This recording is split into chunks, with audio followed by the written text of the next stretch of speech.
ಆತ್ಮೀಯರೇ ನಮಸ್ಕಾರ, ಹೇಗಿದ್ದೀರಿ? ಡಿ.ಕೆ. ಶಿವಕುಮಾರ್ ಅವರು ಈಗ ಹೊಸ ಸಂಕಷ್ಟಕ್ಕೆ ಸಿಲುಕಿ ವಿಲ ವಿಲ ವಿಲ ವಿಲ ಅಂತ ಒದ್ದಾಡ್ತಾ ಇದ್ದಾರೆ. ಇದು CBI ಕೇಸಿನ ಸಂಕಷ್ಟ ಅಲ್ಲ, IT ಕೇಸಿನ ಸಂಕಷ್ಟ ಅಲ್ಲ. ED ಕೇಸ್ ಅಂತೂ ಬಿಡಿ, ಮೊನ್ನೆ ರದ್ದಾಗೋಯ್ತಲ್ಲ. ಹಾಗಾದರೆ ಇದು ಯಾವ ಸಂಕಷ್ಟ? ಇದು ಲೋಕಸಭಾ ಚುನಾವಣೆಯ ಸಂಕಷ್ಟ. ಯಾವುದೋ ಒಂದು ಕ್ಷೇತ್ರ ಸಂಕಷ್ಟ ಅಂತ ನೀವು ಅನ್ಕೋಬೇಡಿ. ಇದು ಬರೋಬ್ಬರಿ 8 ಲೋಕಸಭಾ ಕ್ಷೇತ್ರಗಳ ಸಂಕಷ್ಟ.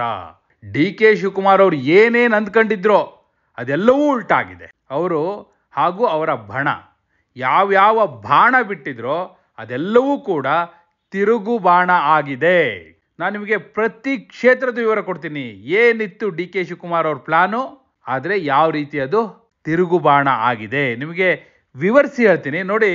ಮೊದಲನೇದೇ ಬೆಂಗಳೂರು ಗ್ರಾಮಾಂತರ. ಕಳೆದ 5 ವರ್ಷದಲ್ಲಿ ಡಿ.ಕೆ. ಸುರೇಶ್ ಅವರು ಕಲ್ಪನೆನೂ ಮಾಡಿರ್ಲಿಕ್ಕಿಲ್ಲ ಡಾಕ್ಟರ್ ಮಂಜುನಾಥ್ ಅವರು ಕ್ಯಾಂಡಿಡೇಟ್ ಆಗ್ಬೋದು ಅಂತ.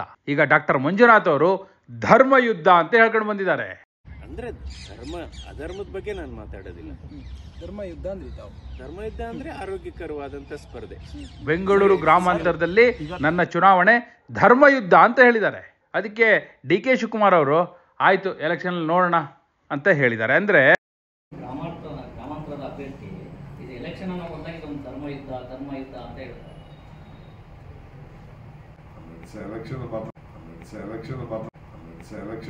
ಅಂದ್ರೆ ಇದು ಬಹಳ ಬಹಳ ಬಹಳ ಕ್ರೂಷಿಯಲ್ ಫೈಟ್ ಆಗಿ ಮಾರ್ಪಾಡಾಗ್ತಾ ಇದೆ.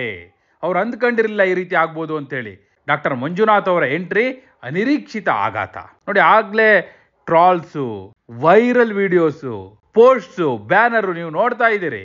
ಒಂದ್ ಕಡೆ ಮಂಜುನಾಥ್ ಅವ್ರ ಫೋಟೋ ಹಾಕಿ ಕೆಳಗಡೆ ಹೃದಯ ಹಾಕ್ತಾರೆ, ಇನ್ನೊಂದು ಕಡೆ ಡಿ.ಕೆ. ಸುರೇಶ್ ಅವ್ರ ಫೋಟೋ ಹಾಕಿ ಬಂಡೆ ಹಾಕ್ತಾರೆ. ಅಂದರೆ ಯಾವ ರೀತಿ ವೈರಲ್ ಆಗ್ತಾ ಇದೆ ಅನ್ನೋದಕ್ಕೆ ನಿಮಗೆ ಒಂದು ಉದಾಹರಣೆ ಕೊಟ್ಟೆ. ಈ ರೀತಿಯ ಮೂಡ್ ಬೆಂಗಳೂರು ಗ್ರಾಮಾಂತರದಲ್ಲಿ ಕ್ರಿಯೇಟ್ ಆಗಿರೋದು ಡೆಫಿನೆಟ್ಲಿ ಡಿ.ಕೆ. ಶಿವಕುಮಾರ್ ಅವರಿಗೆ, ಅವರ ಬಣಕ್ಕೆ ಬಹಳ ದೊಡ್ಡ ತಿರುಗು ಬಾಣ. ಇನ್ನು ಬೆಳಗಾವಿ ಲೋಕಸಭಾ ಕ್ಷೇತ್ರ, ಅಲ್ಲಿ ಲಕ್ಷ್ಮೀ ಹೆಬ್ಬಾಳ್ಕರ್ ಅವರ ಪುತ್ರ ಮೃಣಾಲ್ ಹೆಬ್ಬಾಳ್ಕರ್ ಕ್ಯಾಂಡಿಡೇಟ್. ಡಿ.ಕೆ. ಶಿವಕುಮಾರ್ ಅವರು ಅಂದ್ಕೊಂಡಿದ್ರು ಸತೀಶ್ ಜಾರಕಿಹೊಳಿ ಅವರು ಪ್ರಿಯಾಂಕಾ ಜಾರಕಿಹೊಳಿಗೆ ಇಲ್ಲಿ ಬೆಳಗಾವಿಯಲ್ಲಿ ಕೇಳ್ತಾರೆ ಅಂತ. ಅವರಲ್ಲಿ ಕೇಳಲೇ ಇಲ್ಲ, ಚಿಕ್ಕೋಡಿಯಲ್ಲಿ ತಗೊಂಡ್ರು. ಹೋಗ್ಲಿ, ಈ ಕಡೆ BJPಯಿಂದ ಯಾರು ಕ್ಯಾಂಡಿಡೇಟ್ ಆಗ್ತಾರೆ ಅಂತ ನೋಡಿದ್ರೆ ಜಗದೀಶ್ ಶೆಟ್ಟರ್ ಅವರೇ ಕ್ಯಾಂಡಿಡೇಟ್ ಆಗ್ಬಿಟ್ರು.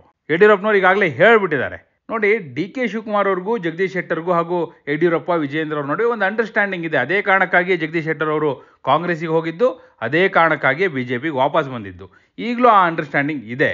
ಹೀಗಿರುವಾಗ ಜಗದೀಶ್ ಶೆಟ್ಟರ್ ಅವರು ಯಾರು ತಮ್ಮ ಜೊತೆ ಅಂಡರ್ಸ್ಟ್ಯಾಂಡಿಂಗಲ್ಲಿದ್ದಾರೋ, ಯಾರು ಕಳೆದ ವಿಧಾನಸಭಾ ಚುನಾವಣೆಯಲ್ಲಿ ತಮ್ಮ ಬೆನ್ನ ಹಿಂದೆ ಬಂದ್ರೋ ಅವ್ರನ್ನ ಸೋಲ್ಸೋಕ್ಕೋಸ್ಕರ ಕದನಕ್ಕಿಳಿಯೋದಾ, ಅಥವಾ ಲಕ್ಷ್ಮೀ ಹೆಬ್ಬಾಳ್ಕರ್ ಅವರ ಪುತ್ರ ಮೃಣಾಲ್ ಹೆಬ್ಬಾಳ್ಕರ್ ಅವನ್ನ ಗೆಲ್ಸೋದಾ? ಅಲ್ಲೇನಾದರೂ ಜಾರಕಿಹೊಳಿ ಅವರು ಪ್ರಿಯಾಂಕಾ ಜಾರಕಿಹೊಳಿ ಟಿಕೆಟ್ ತಗೊಂಡ್ಬಿಟ್ಟಿದ್ರೆ ಡಿ.ಕೆ. ಶಿವಕುಮಾರ್ ಅವರೇ ಒಳ ಏಟು ಕೊಟ್ಟು ಜಗದೀಶ್ ಶೆಟ್ಟರ್ನ ಗೆಲ್ಸ್ಬಿಡ್ತಾ ಇದ್ರು. ಆದ್ರೆ ಈಗ ಮೃಣಾಲ್ ಹೆಬ್ಬಾಳ್ಕರೇ ಕ್ಯಾಂಡಿಡೇಟ್ ಆಗ್ಬಿಟ್ಟಿದ್ದಾರೆ. ಧರ್ಮ ಸಂಕಟಕ್ಕೆ ಸಿಲುಕಿದ್ದಾರೆ ಡಿ.ಕೆ. ಶಿವಕುಮಾರ್. ಇದನ್ನ ನೀವು ಧರ್ಮ ಸಂಕಟ ಅಂತ ಆದ್ರೂ ಕರೀರಿ, ಅಧರ್ಮ ಸಂಕಟ ಅಂತ ಆದ್ರೂ ಕರೀರಿ, ಒಟ್ಟಿನಲ್ಲಿ ಒಂದು ಸಂಕಟ ಅಂತೂ ಡಿ.ಕೆ. ಶಿವಕುಮಾರ್ ಅವರಿಗೂ ಲಕ್ಷ್ಮೀ ಹೆಬ್ಬಾಳ್ಕರ್ ಅವರಿಗೂ ಅಂದರೆ ಅವರ ಬಣಕ್ಕೆ ಬಂದಿದೆ ಅನ್ನುವಂಥದ್ದು. ಚಾಮರಾಜನಗರ, ಡಿ.ಕೆ. ಶಿವಕುಮಾರ್ ಅವ್ರ ಪ್ಲಾನ್ ಇತ್ತು ಅಲ್ಲಿ ಮಹಾದೇವಪ್ಪ ಅವ್ರನ್ನ ಕ್ಯಾಂಡಿಡೇಟ್ ಮಾಡಬೇಕು ಅಂತ. ಲಾಸ್ಟ್ 1 ಇಯರಿಂದ ಆ ಲಾಬಿ ಮಾಡ್ತಾ ಇದ್ರು ಅವರು, ಅಲ್ಲಿ ಮಹಾದೇವಪ್ಪನೇ ಕ್ಯಾಂಡಿಡೇಟ್ ಆಗಬೇಕು ಅಂತ. ಮಹಾದೇವಪ್ಪನವ್ರು ನಾನು ಆಗಲ್ಲ ಅಂತಿದ್ರು, ಅವರ ಮಾತನ್ನ ಒಪ್ಕೊಂಡಿದ್ದೆ ಹೈಕಮಾಂಡ್. ಅಲ್ಲಿಗೆ ಅಲ್ಲೂ ಹಿನ್ನಡೆ ಆಯಿತು. ಹೋಗ್ಲಿ, ಅಲ್ಲಿ BJPಯಿಂದ ಕ್ಯಾಂಡಿಡೇಟ್ ಯಾರಾದ್ರು? ಇದೇ ಡಿ.ಕೆ. ಶಿವಕುಮಾರ್ ಅವರ ಬೆಂಬಲಿಗನಾಗಿ ಗುರುತಿಸಿಕೊಂಡಿದ್ದಂತಹ ಬಾಲರಾಜ್ ಅವರು ಕಳೆದ ವಿಧಾನಸಭಾ ಚುನಾವಣೆಯಲ್ಲಿ ಕಾಂಗ್ರೆಸ್ ತೊರೆದು BJPಗೆ ಹೋದ್ರು. ಅವರು ಯಡಿಯೂರಪ್ಪನವರ, ವಿಜೇಂದ್ರ ಅವರ ಕಟ್ಟ ಬೆಂಬಲಿಗ. ಈಗ ಅವ್ರು ಕ್ಯಾಂಡಿಡೇಟ್ ಆಗಿದ್ದಾರೆ. ಈ ಕಡೆ ಕಾಂಗ್ರೆಸ್ ಇಂದ ಅಲ್ಲಿ ದರ್ಶನ್ ಧ್ರುವನಾರಾಯಣ್ ಅವ್ರನ್ನ ಕ್ಯಾಂಡಿಡೇಟ್ ಮಾಡಬೇಕು ಅಂತ ಹೊರಟಿದ್ದಾರೆ. ಒಂದು ವೇಳೆ ದರ್ಶನ್ ಏನಾದರೂ ಕ್ಯಾಂಡಿಡೇಟ್ ಆದರೆ ತಮ್ಮ ಆಪ್ತ ಮಿತ್ರ ದಿವಂಗತ ಧ್ರುವನಾರಾಯಣ್ ಅವರ ಪುತ್ರ, ಇನ್ನೊಂದು ಕಡೆ ಬಾಲರಾಜ್ ತಮ್ಮ ಬೆಂಬಲಿಗ.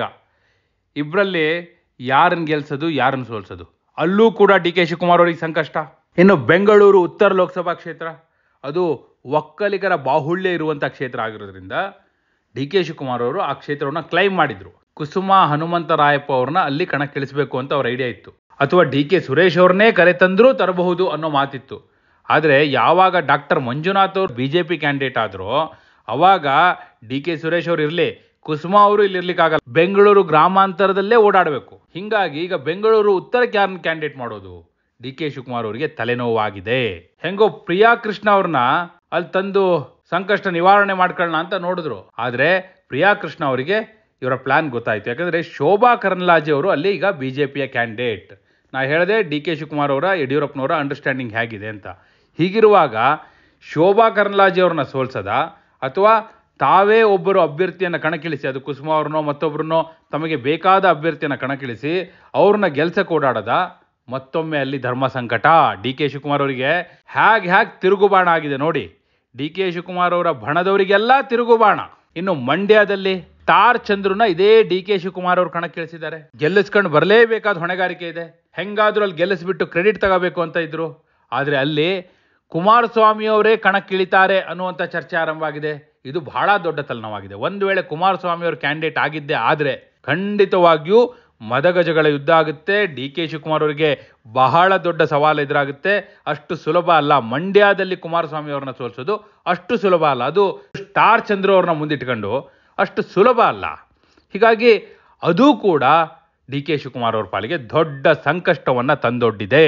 ಇನ್ನು ಉಡುಪಿ ಚಿಕ್ಕಮಗಳೂರಲ್ಲಿ ಅಲ್ಲಿ ಹೆಂಗಾದ್ರೂ ಮಾಡಿ ಜಯಪ್ರಕಾಶ್ ಹೆಗ್ಡೆ ಅವರಿಗೆ ಟಿಕೆಟ್ ತಪ್ಪಿಸಿ ಅಂಶುಮಂತ್ ಗೌಡ ಅವರಿಗೆ ಟಿಕೆಟನ್ನು ಕೊಡಿಸಬೇಕು ಅಂತೇಳಿ ಡಿ ಕೆ ಶಿವಕುಮಾರ್ ಅವ್ರ ಪ್ಲಾನ್ ಇತ್ತು. ಅಂಶುಮಂತ್ ಗೌಡ ಯಾರು ಅಂದರೆ ಚಿಕ್ಕಮಗಳೂರು ಜಿಲ್ಲಾ ಕಾಂಗ್ರೆಸ್ನ ಅಧ್ಯಕ್ಷರು. ಅಲ್ಲಿ ಎಲ್ಲ ಶಾಸಕರನ್ನು ಕೂಡ ಕಾಂಗ್ರೆಸ್ನ ಶಾಸಕರನ್ನ ಎತ್ತಿಕಟ್ಟಿ ಏನೇನೋ ಪ್ಲಾನ್ ಮಾಡಿದ್ರು. ಆದರೆ ಅದು ಕೂಡ ವರ್ಕ್ ಆಗಲಿಲ್ಲ. ಅಲ್ಲಿ ಸಿದ್ದರಾಮಯ್ಯನವರು ಹೇಳಿದ ಜಯಪ್ರಕಾಶ್ ಹೆಗ್ಡೆ ಅವರಿಗೆ ಕ್ಯಾಂಡಿಡೇಟ್ ಮಾಡಿದ್ದಾರೆ. ಹೀಗಿರುವಾಗ ಸಹಜವಾಗಿ ಅಲ್ಲೂ ಕೂಡ ಡಿ ಕೆ ಶಿವಕುಮಾರ್ ಅವರಿಗೆ ಹಿನ್ನಡೆ ಆಗಿದೆ. ಅಲ್ಲಿ ಕೋಟಾ ಶ್ರೀನಿವಾಸ ಪೂಜಾರಿ ಅವರಿಗೆ ಟಿಕೆಟ್ ಕೊಟ್ಟಿದ್ದಾರೆ. ಈ ಕಡೆ ಜಯಪ್ರಕಾಶ್ ಹೆಗ್ಡೆ ಅವರು ಕಾಂಗ್ರೆಸ್ನಿಂದ ಕ್ಯಾಂಡಿಡೇಟ್. ಅಲ್ಲಿ ಡಿ ಕೆ ಶಿವಕುಮಾರ್ ಅವರು ಏನೂ ಮಾಡಲಾಗದ ಪರಿಸ್ಥಿತಿ. ಹಾಗೆ ಡಿ ಕೆ ಶಿವಕುಮಾರ್ ಅವ್ರದ್ದು ಮತ್ತೊಂದು ಪ್ಲಾನ್ ಇತ್ತು. ಚಿಕ್ಕೋಡಿ ಲೋಕಸಭಾ ಕ್ಷೇತ್ರದಲ್ಲಿ ಅಣ್ಣಾ ಸಾಹೇಬ್ ಜೊಲ್ಲೆ ಅವರಿಗೆ ಈಗ ಟಿಕೆಟ್ ಆಗಿದೆ ಬಿಜೆಪಿಯಿಂದ. ಅವರು BL ಸಂತೋಷ್ ಅವರ ಬೆಂಬಲಿಗರಾಗಿ ಗುರುತಿಸ್ಕೊಂಡಿರೋದು ಬಿಜೆಪಿಯಲ್ಲಿ. ಅಲ್ಲಿ ಉಮೇಶ್ ಕತ್ತಿ ಅವರ ಸಹೋದರ ಅವರು ಬಿಜೆಪಿಯಲ್ಲಿದ್ದಾರೆ. ಅವ್ರನ್ನ ಕಾಂಗ್ರೆಸ್ಸಿಗೆ ಕರ್ಕೊಂಡು ಬಂದು ಅವ್ರಿಗೆ ಟಿಕೆಟ್ ಕೊಡಬೇಕು ಅಂತ ಪ್ಲಾನ್ ಇತ್ತು ಡಿ ಕೆ ಶಿವಕುಮಾರ್ ಅವ್ರದ್ದು. ಆದರೆ ಅಲ್ಲಿ ಸತೀಶ್ ಜಾರಕಿಹೊಳಿ ಅವರು ತಮ್ಮ ಪುತ್ರಿಗೆ ಅಲ್ಲಿ ಟಿಕೆಟನ್ನು ಪಡೆದಿದ್ದಾರೆ. ಯಡಿಯೂರಪ್ಪನವರ ವಿರೋಧಿ ಬಣದಲ್ಲಿರುವ ಅಣ್ಣಾ ಸಾಹೇಬ್ ಜೊಲ್ಲೆ ಅವ್ರನ್ನ ಸೋಲಿಸಲಿಕ್ಕೆ ಅಂತಲಿ ಹೋದರೆ ಈ ಕಡೆ ತಮ್ಮ ವಿರೋಧಿ ಸತೀಶ್ ಜಾರಕಿಹೊಳಿ ಅವರ ಪುತ್ರಿಯನ್ನು ಗೆಲ್ಲಿಸಬೇಕಾಗುತ್ತೆ. ಕಾಂಗ್ರೆಸ್ಸನ್ನು ಗೆಲ್ಲಿಸಬೇಕು ಅಂದರೆ ಸತೀಶ್ ಜಾರಕಿಹೊಳಿ ಅವರ ಪುತ್ರಿನ ಗೆಲ್ಲಿಸಬೇಕು. ಆ ಕಡೆ ಎದುರುಗಡೆ ಇರೋದು ಬಿಜೆಪಿಯಲ್ಲಿ ಸೋಲಿಸಬೇಕು ಅಂದರೆ ಆ ಕಡೆ ಯಡಿಯೂರಪ್ಪನವರ ಬೆಂಬಲವನ್ನು ಪಡೆದು ಕಾಂಗ್ರೆಸ್ಸಿನ ಗೆಲ್ಸನ ಅಂದರೆ ಒಂದು ಸೆಕೆಂಡ್ ಗೆಲ್ಲದಲ್ಲಿ ತಮ್ಮ ವಿರೋಧಿ ಜಾರಕಿಹೊಳಿ ಅವರ ಪುತ್ರಿ. ಹೀಗಾಗಿ ಡಿ ಕೆ ಶಿವಕುಮಾರ್ ಅವರಿಗೆ ಅಲ್ಲೂ ಕೂಡ ತಮ್ಮ ಪ್ಲಾನ್ ವರ್ಕ್ ಆಗಿಲ್ಲ. ಒಂದು ವೇಳೆ ಅಲ್ಲಿ ಸತೀಶ್ ಜಾರಕಿಹೊಳಿ ಅವರ ಪುತ್ರಿ ಗೆದ್ದಿದ್ದೇ ಆದರೆ ಆಗ ಅವರ ಕೈ ಮೇಲಾಗುತ್ತೆ, ಜಾರಕಿಹೊಳಿ ಅವರ ಕೈ ಮೇಲಾಗುತ್ತೆ. ಈ ಕಡೆ ಮೃಣಾಲ್ ಹೆಬ್ಬಾಳ್ಕರ್ ಏನಾದ್ರು ಸೋತ್ರೆ ಲಕ್ಷ್ಮೀ ಹೆಬ್ಬಾಳ್ಕರ್ ಅವರಿಗೆ ಹಿನ್ನಡೆ ಆಗುತ್ತೆ. ಬೆಳಗಾವಿಯಲ್ಲಿ ಅವ್ರ ಪುತ್ರ ಸೋತ್ರೆ ಸೊ ಅಲ್ಲೂ ಧರ್ಮ ಸಂಕಟ. ಇನ್ನೊಂದು ಕಡೆ ಅದೇ ಬೆಳಗಾವಿಯಲ್ಲಿ ನೋಡಿ ಇತ್ತೀಚೆಗೆ ಲಕ್ಷ್ಮಣ ಸವದಿ ಅವರು ಸೈಲೆಂಟ್ ಆಗಿಬಿಟ್ಟಿದ್ದಾರೆ. ಯಾಕಂದರೆ ಅವರಿಗೆ ಸಮುದಾಯದ ನಾಯಕರ ಬಹಳ ಒತ್ತಡ. ನೀವು ತೀರಾ ಮೋದಿ ಅವರಿಗೆ ವಿರೋಧ ಮಾಡಬೇಡಿ, ನೀವು ಕೂಡ ಗಾಣಿಗ ಸಮುದಾಯದವರು. ನರೇಂದ್ರ ಮೋದಿ ಅವರು ನಿಮ್ಮದೇ ಸಮುದಾಯದವರು. ಅವ್ರನ್ನ ಇಡೀ ವಿಶ್ವ ಬೇಕು ಅಂತ ಕೇಳ್ತಾ ಇದೆ. ನೀವ್ಯಾಕೆ ಅವರ ವಿರುದ್ಧ ಹೋಗ್ತೀರಿ? ನಿಮ್ಮ ಚುನಾವಣೆಗೆ ನಾವು ಹೆಲ್ಪ್ ಮಾಡ್ತೀವಿ, ಆದರೆ ಈ ಚುನಾವಣೆಯಲ್ಲಿ ನೀವು ತಲೆ ಹಾಕಬೇಡಿ, ಮೋದಿ ಅವ್ರ ಚುನಾವಣೆ ಇದು ಅಂತಲಿ ಒತ್ತಡ ಹೇರಿದ್ದಾರೆ. ಹಾಗಾಗಿ ಸೌದಿ ಅವರು ನೋಡಿ ಸ್ವಲ್ಪ ಸೈಲೆಂಟ್ ಆಗಿದ್ದಾರೆ. ಇದು ಕೂಡ ಡಿ ಕೆ ಶಿವಕುಮಾರ್ ಅವ್ರಿಗೆ ತಲೆನೋವು. ಅಲ್ಲಿ ಸೌದಿ ಅವರು ಸಪೋರ್ಟ್ ಮಾಡಲಿಲ್ಲ ಅಂದರೆ ಲಕ್ಷ್ಮೀ ಹೆಬ್ಬಾಳ್ಕರ್ ಪುತ್ರನಿಗೆ ಸಂಕಷ್ಟ ಎದುರಾಗುತ್ತೆ. ಇವೆಲ್ಲವೂ ಕೂಡ ನಾನು ನಿಮ್ಗೆ ಹೇಳ್ತಾ ಹೋದ್ನಲ್ಲ, ಇಷ್ಟೇ ಅಲ್ಲ, ಏಳಾಯಿತು. ಇನ್ನೂ ಒಂದು ಹೇಳ್ತೀನಿ. 8ನೇ ಕ್ಷೇತ್ರ ಚಿಕ್ಕಬಳ್ಳಾಪುರ. ನಿನ್ನೆ ಅಮಿತ್ ಶಾ ಅವ್ರನ್ನ ಭೇಟಿಯಾದಾಗ ಕುಮಾರಸ್ವಾಮಿ ಅವರು ಮಂಡ್ಯದಿಂದ ನಿಖಿಲ್ ಕುಮಾರಸ್ವಾಮಿ ಅವ್ರನ್ನ ನಿಲ್ಲಿಸ್ತೀನಿ, ಒಪ್ಪಿಗೆ ಕೊಡಿ ಅಂತ ಕೇಳಿದ್ದಾರೆ. ಆದರೆ ಅಮಿತ್ ಶಾ ಅವ್ರು ಹೇಳಿದ್ದು ಮಂಡ್ಯದಿಂದ ಕುಮಾರಸ್ವಾಮಿ ಅವ್ರು ನಿಲ್ಲಬೇಕು ಅಂತ. ನೀವು ಬೇಕಾದರೆ ಮಂಡ್ಯದಲ್ಲಿ ನಿಖಿಲ್ನ ನಿಲ್ಲಿಸಿ, ಆದರೆ ನೀವು ಕಣಕ್ಕಿಳಿಬೇಕು ಎಲ್ಲಾದರೂ ಒಂದು ಕಡೆ. ಹಾಗಿದ್ರೆ ಮಾತ್ರ ಅಡ್ವಾಂಟೇಜ್ ಆಗೋದು. ಬೇಕಾದರೆ ನೀವು ಕಣಕ್ಕಿಳಿತೀರಿ ಅಂದರೆ ನಾನು ಚಿಕ್ಕಬಳ್ಳಾಪುರನೂ ಬಿಟ್ಕೊಡ್ತೀನಿ ನಿಮಗೆ, ನೀವು ಕಣಕ್ಕಿಳಿಲೇಬೇಕು ಅಂತ ಪಟ್ಟಿಟ್ಕೊಂಡಿದ್ದಾರೆ. ಚಿಕ್ಕಬಳ್ಳಾಪುರದಲ್ಲಿ ಏನಾದರೂ ಕುಮಾರಸ್ವಾಮಿ ಅವ್ರು ಕಣಕ್ಕಿಳಿದ್ರೆ ಡೆಫಿನೆಟ್ಲಿ ಡಿ ಕೆ ಶಿವಕುಮಾರ್ ಅವರಿಗೆ ಬಹಳ ದೊಡ್ಡ ಸವಾಲು ಎದುರಾಗುತ್ತೆ. ಅಲ್ಲಿಗ ರಕ್ಷಾರಾಮಯ್ಯ ಕ್ಯಾಂಡಿಡೇಟ್ ಅಂತ ಇದೆ. ಹಾಗೇನಾದರೂ ಆದರೆ ಕುಮಾರಸ್ವಾಮಿ ಅವರು ಬಂದರೆ ರಕ್ಷಾರಾಮಯ್ಯ ಬದಲು ಒಬ್ಬರು ಒಕ್ಕಲಿಗರನ್ನೇ ನಿಲ್ಲಿಸಬೇಕಾಗುತ್ತೆ. ಡಿ ಕೆ ಶಿವಕುಮಾರ್ ಅವ್ರದ್ದೇ ಹೊಣೆಗಾರಿಕೆ ಆಗುತ್ತೆ. ಅಲ್ಲಿ ಕುಮಾರಸ್ವಾಮಿ ಅವ್ರನ್ನ ಸೋಲ್ಸಕ್ಕೆ ಓಡಾಡೋದು, ಇಲ್ಲಿ ಗ್ರಾಮಾಂತರದಲ್ಲಿ ಡಾಕ್ಟರ್ ಮಂಜುನಾಥ್ ಅವ್ರನ್ನ ಸೋಲ್ಸಕ್ಕೆ ಓಡಾಡೋದು, ಅಥವಾ ಮಂಡ್ಯದಲ್ಲಿ ಓಡಾಡೋದು, ಚಿಕ್ಕೋಡಿಯಲ್ಲಿ ಓಡಾಡೋದ, ಬೆಳಗಾವಿಯಲ್ಲಿ ಓಡಾಡೋದ, ಬೆಂಗಳೂರು ಉತ್ತರ ನೋಡೋದ, ಎಲ್ಲಿ ನೋಡೋದು ಎಲ್ಲಿ ಬಿಡೋದು, ಚಾಮರಾಜನಗರ ನೋಡೋದ, ಒಂದೆರಡಲ್ಲ ಇವ್ರಿಗೆ ತಲೆನೋವು. ಹೀಗಾಗಿ ಡಿ ಕೆ ಶಿವಕುಮಾರ್ ಅವರ ಪಾಲಿಗೆ ಈ 8 ಕ್ಷೇತ್ರಗಳು ದೊಡ್ಡ ಸಂಕಷ್ಟವನ್ನು ತಂದಿಟ್ಟಿದೆ. ಈ 8 ಕ್ಷೇತ್ರಗಳು 108 ತಲೆನೋವನ್ನು ತಂದಿಟ್ಟಿದೆ. ಸ್ವತಃ ಡಿ ಕೆ ಶಿವಕುಮಾರ್ ಅವರು ಬಿಟ್ಟ ಬಾಣ ಅವರಿಗೆ ತಿರುಗು ಬಾಣ ಆಗಿದೆ.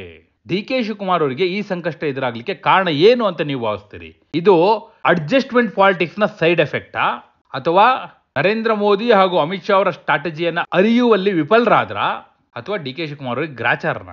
ಕಮೆಂಟ್ ಮಾಡಿ. ಹಾಗೆ ನೀವಿನ್ನೂ ನಮ್ಮ ಚಾನಲ್ನ ಸಬ್ಸ್ಕ್ರೈಬ್ ಮಾಡಿಲ್ಲ ಅಂದರೆ ಈಗಲೇ ಸಬ್ಸ್ಕ್ರೈಬ್ ಮಾಡಿ. ಧನ್ಯವಾದ.